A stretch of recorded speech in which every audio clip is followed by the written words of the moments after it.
Huh? What was that just now? I'm trying to sleep. No, no, no. I think it's a snowstorm out there, and I'm trying to sleep too. Hey Alice, what happened? Well, Aster, I'm trying to sleep, but when I saw a snowstorm, I now can't sleep. Snowstorms are just so scary.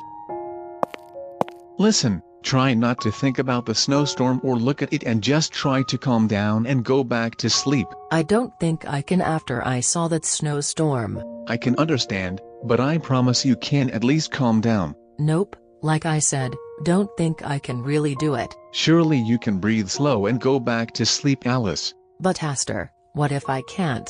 Hey listen, I get that snowstorms are scary, but I'm here for you and I'm sure you can calm down, so why don't you just try? Okay, I suppose I could try.